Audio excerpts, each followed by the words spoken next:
10th के सभी विद्यार्थी ध्यान दीजिए, 22 सितंबर का जो आपका मैथ्स का पेपर है वो कुछ इस तरह का रहेगा। देखिए पूरे पेपर को अच्छे से हम समझेंगे, सॉल्यूशन को समझेंगे, ठीक है।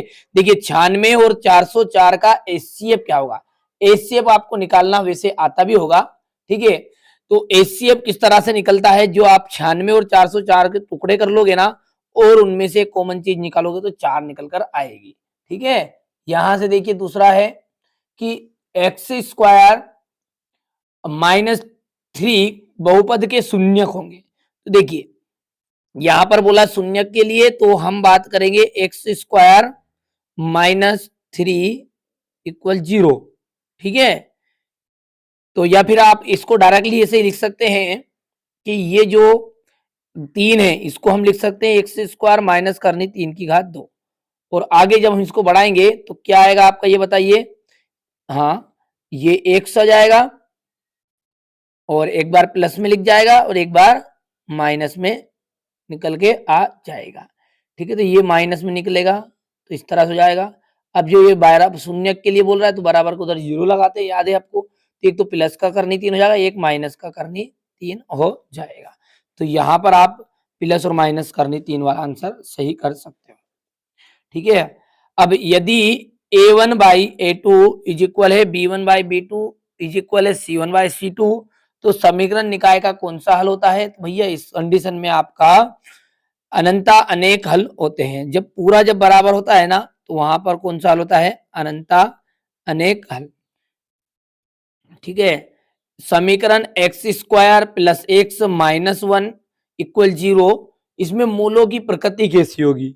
देखिए मूलों की प्रकृति के लिए आपको विविक्त कर ज्ञात करना याद होना चाहिए, और जो फॉर्मूला होता है B square minus 4ac equal 0, ठीक है। अब यहां पर ध्यान दीजिएगा, b का जो मान है वो है 1 की घात 2 माइनस 4 इंटू ए यानी कि 1 इंटू सी यानी कि माइनस का 1 इक्वल 0। देखिए 1 करना 1 और माइनस 3 ने कितना जाएगा, सॉरी 4 करना 4, तो ये भी प्लस का हो जाएगा इक्वल 0, तो 5 आया। अब 5 है पॉजिटिव तो यानी कि वास्तविक आएगा मान, ठीक है, और भिन्न आएगा। यदि 0 के बराबर आया था तो वास्तविक और समान होता, ठीक है। आगे बढ़ाएं, बढ़िया से कंप्लीट कर लेना है, ठीक है। मैंने एक सेपरेट वीडियो आपके लिए डाल दिया है जिसमें चैप्टर 1, चैप्टर 2, चैप्टर 3, चैप्टर 4 जो है प्ले लिस्ट में आपको ऐड कर दिए। मैं इसके डिस्क्रिप्शन में लिंक दे दूंगा, क्योंकि आप सब जानते हैं कि आपके ज्यादा त्रैमासिक सिलेबस नहीं आएगा, ठीक है। जो जो चैप्टर आपके हैं वो मैंने पहले ही अपलोड यूट्यूब पर कर दिए आपके लिए पहले ही, ठीक है। एपी है 10, 7, 4, इसका 30वां पद कौन सा है, यहाँ पर देखिए 30वां पद कौन सा है, तो हम लिखेंगे A30, फॉर्मूला होता है A30 equal A plus 29D। ए का मान बताओ, ए का मान कितना है बाबू, 10 है। 29 इंटू डी, अब डी कौन रहता है, जो A2 में से A1 घटाओ। अब ये पहले वाला है ना ये A1 रहता है, दूसरे वाला जो हो गया वो A2 होता है, ठीक है। तो A2 में से A1 घटाओ, तो मैंने घटाया 7 में से 10, तो माइनस का 3 आया, तो यानी कि -3 आ गया। और 29 क्या होता है आपका, देखिए 3 9 27 हो गया ये, ठीक है। और 9 27 3 2 ने 6, 6 ने की 2 हो गया 8, माइनस का 87 और ये 10, तो आंसर कितना गया, निकल के आ गया माइनस का 77। तो ये 77 इसका एकदम राइट हो जाएगा। थोड़ा बड़ा कर लेते ताकि और अच्छे साफ साफ आपको नजर आ जाएगा। यहां से देखिए दो समरूप त्रिभुजों के अनुपातों का अनुपात कितने हैं, 4:9 है, तो त्रिभुजों का क्षेत्रफल का अनुपात क्या होगा। तो देखिए 4 का हो जाएगा 4 चौको 16, 9 का हो जाएगा 9 9 81 हो गया। रिक्त स्थानों की पूर्ति करना है। √2 जो है एक संख्या है अपरिमेय,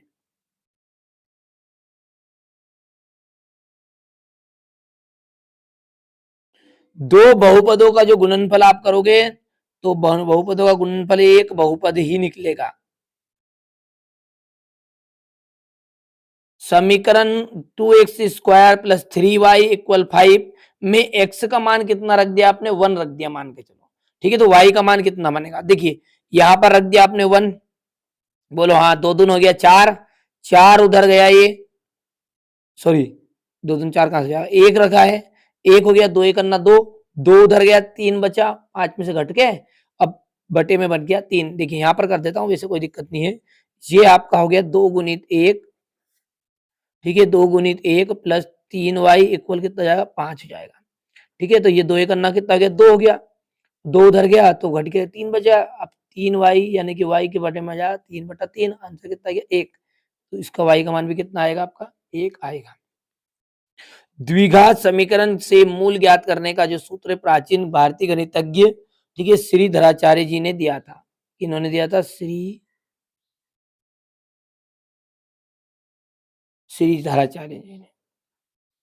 वर्ग समीकरण x-1 और x+1 इक्वल 0 के मूल क्या हो गए, मूल का मतलब होता है बराबर को उधर 0 लगा दिया, यही सही। ठीक है, तो x-1 ये माइनस वाला एक तो हो जाएगा प्लस का, और ये प्लस वाला हो जाएगा आपका माइनस का। तो एक तो आएगा प्लस का 1 एवं -1 दोनों निकलेंगे। समांतर श्रेणी के यदि दो पद लगातार समांतर श्रेणी के कोई भी दो लगातार पदों का जो अंतर है, वो अंतर ही आपका क्या कहलाता है, सार्व अंतर कहलाता है।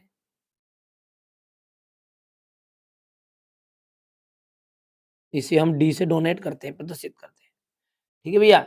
अब देखिए त्रिघात बहुपद जो है ना, वो यहाँ पर इस पे घात 3 आएगी। तो ये त्रिघात बहुपद आपका हो जाएगा, ये पहला यहाँ पर हो गया। रेखिक बहुपद किसे कहते हैं, जिसकी घात 1 हो। तो ये हो गया आपका दूसरा है। द्विघात समीकरण x² -1 इक्वल 0 के मूल। अब मूल का मतलब होगा, इनके मूल ज्ञात करोगे तो आपके आ जाएगा, एक बार तो प्लस में जाएगा एक, और एक माइनस का एक आ जाएगा। वो अभी मैंने बता दिया ऊपर। चौथा जो है द्विघात समीकरण, इसके जो मूल ज्ञात करोगे तो इसका मान क्या आएगा, ये देखिए एक तो 0 आ जाएगा, एक प्लस का 3 आ जाएगा। त्रिभुज समरूप कब होते हैं, समबाहु त्रिभुज जो होते हैं समरूप होते हैं। अब अगला देखिए, यहाँ पर समांतर श्रेणी में n पदों का योग, n पदों का योग जो होता है ना, ये यहाँ पर गड़बड़ लिखा हुआ है, ये मिसप्रिंट है। ये यहाँ पर आपका ऐसा आएगा, ये 5वां में लिख देता हूँ, ये कौन सा छठा है ना, छठा। ऐसा आएगा SN इक्वल, ठीक है, n/2 ब्रैकेट में a प्लस, हाँ ब्रैकेट में 2a प्लस n-1 और ये d। ठीक है, ये फॉर्मूला है आपका, याद रख लोगे। चलिए सत्य सत्य बताना है। तो पहला है आपका, यहाँ पर देखिए 1/√2 एक परिमेय संख्या, तो भैया ये तो अपरिमेय है, इसलिए असत्य बात हो गई। शून्य बहुपद की घात अपरिभाषित होती है, बिल्कुल सत्य है। दो चरणों में एक रेखिक समीकरण के अनेक हल होते हैं। दो चरणों में एक रेखिक समीकरण के केवल एक ही हल, दो हल होते हैं ज्यादा ज्यादा। ठीक है, तो यहाँ पर आपको क्या करना है, असत्य है। ax + b इक्वल 0 का द्विघात समीकरण क्या बनेगा आपका, बन जाएगा ये a, देखिए ये माइनस का हो जाएगा उधर जाके, और ये b बटा है माइनस का b बटा a। सॉरी, यहाँ पर क्या बोला उसने, ए एक द्विघात समीकरण है, तो द्विघात समीकरण नहीं है भैया, मैंने उसके मूल ज्ञात कर लिए थे। ठीक है, द्विघात समीकरण है क्या ये, नहीं है, क्योंकि घात इसकी 1 है। तो ये बात भी आपकी क्या हो गई, असत्य हो गई। अब एक महत्वपूर्ण सूचना आपको देनी थी, जो बच्चा वार्षिक परीक्षा की अच्छे से तैयारी करना चाहता है, प्ले लिस्ट सेपरेट आपकी बना रखी है, व्हाट्सएप पर आप मैसेज कर दीजिएगा। बिल्कुल आप तो निश्चिंत रहिए, कोई भी सब्जेक्ट हो, चाहे मैथ्स हो, साइंस हो, सोशल साइंस हो, पेपर से मतलब नहीं है यार भैया, है ना। पेपर तो क्या है, समय समय के अनुसार अकॉर्डिंग बदलते रहना पड़ता है। ठीक है, इसलिए आप तो क्या पेपर के टाइम पे पेपर भी आपको प्रोवाइड करा देंगे, मोस्ट इंपोर्टेंट क्वेश्चनों की श्रृंखला भी दे देंगे, रियल पेपर आएगा तो उसको भी कन्वर्ट करके आपको बता भी देंगे, कोई दिक्कत नहीं। पर आप अच्छे से मेहनत करो, वार्षिक परीक्षा में रियल पेपर ढूंढने की आवश्यकता नहीं पड़ेगी। आप एक बार, ठीक है, चैनल के साथ जुड़ो और सिलेबस को पढ़ो, यहाँ से मतलब नहीं, आप एक बार मेहनत तो करो। मैं आपको 5 से 7 सेट ऐसे प्रोवाइड कराऊंगा IMP क्वेश्चन हो गए, और यदि आप कहोगे ना तो मॉडल पेपर की तरह निकाल दूंगा। ठीक है, MP बोर्ड के जितने भी विद्यार्थी है ना, गए साल भी मैंने 4 तरह के पेपर निकाले थे ना इंत में भी। ठीक है, और जो बच्चा उस साल पढ़ा था पूछ लेना आप, 4 सेट में से फंसता है भैया, एक सेट में से थोड़ा कम फंसता है। कभी कभी क्या MP बोर्ड इसे थोड़ा लीक थोड़ी करने देता पेपर, इतने तो आप भी जानते हो यार, थोड़ी सी बात। ठीक है, तो ये 100% आएगा, ठीक है, सिलेबस का। चलिए, संख्या 156 के अभाज्य गुणनखंड लिखिए। तो 156 के यदि आप गुणनखंड करोगे ना, तो ये गुणनखंड निकल आएगा आपका 2 की घात 3, मैंने पहले से निकाल रखे हैं। तो 2 की घात 3 इंटू 3 इंटू 13। रेखिक बहुपद की घात कितनी होती है? रेखिक बहुपद की घात होती है 1। यदि 2 संतरों और 5 सेवों का मूल्य 70 रुपये है तो इस स्थिति को रेखिक समीकरण के रूप में प्रदर्शित करिए। तो भैया देखिए कितने सेव संतर है? 2 है तो 2x लिख दो। 5 सेव है तो 5y लिख दो। इक्वल रुपये कितने छुड़ा ली तुमसे? 70, तो 70 लिख दो। द्विघात समीकरण का जो मानक रूप है, मानक रूप होता है इसका ax square plus bx plus c is equal 0। वर्ग समीकरण एक्स स्क्वायर सी एक्स प्लस बी के मूलों का योगफल कितना होगा? ठीक है, तो मूलों का जो योगफल होता है ना वो होता है माइनस का बी बटा सी। ठीक है, तो मूलों का योगफल, तो ये योगफल होता है माइनस का बी बटा सी।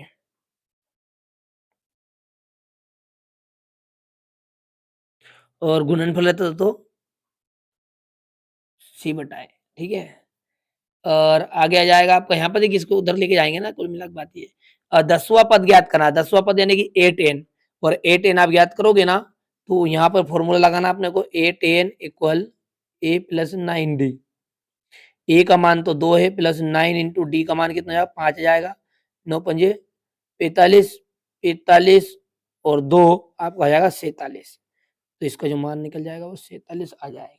अब ये जो सारे सवाल है ये मैंने आपको देख लीजिए वीडियो बना दूंगा सेपरेट, बहुत ही जल्दी शाम तक ये वीडियो आ जाएगा।